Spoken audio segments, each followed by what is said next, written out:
Let's let's talk about energy bills because, look, we've all got to pay more money for our energy. I am having protracted discussions with my energy supplier, trying to navigate through to understand what you're doing, where you're spending money, what you're spending it on, what you can cut out, all of those things. And there is also some help which is there, but is probably, as ever, quite convoluted. Can you navigate our way through?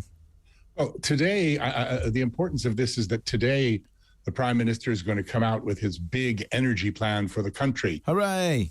Yeah, well, he's already warned us that we're not going to be all that happy because given all the horrendous things, as you say, going on in the world at the moment, James, he's not going to be able to do that much for us.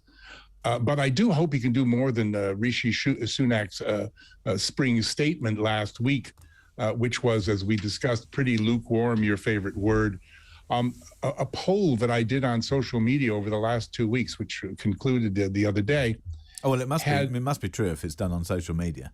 Yeah, but nevertheless, 80% of the respondents to my poll said that they had been unable to find a single petrol station that had reduced the price of petrol by the 5p that the Chancellor gave us that they're supposed to reduce. Yeah, but the problem with that is that because they don't have to publish their previous data, you won't know and you won't remember. And I can't remember exactly what my local petrol station is charging or whatever.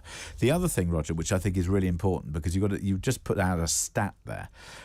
You do realise that 76% of all statistics are made up. Yes, well, there's been a poll about that, which says that 99% of that 76% are false. So I don't know what we should really do.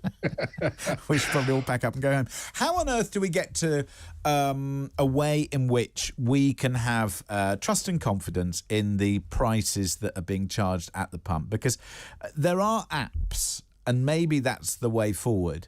There are apps that show you what different petrol stations are charging near where you are. Well, apps are great, and they certainly changed all of our lives for the better in the main. But I mean, the simplest solutions are often the best, and it's just my wife is very good at this. I mean, we just have 3 or 4 local petrol stations that we look at and even note down what the price is. So there's no mistaking people who have raised and people who have lowered and people who have not changed their prices. I mean, you don't need to survey the country. Just the ones that you use will be enough.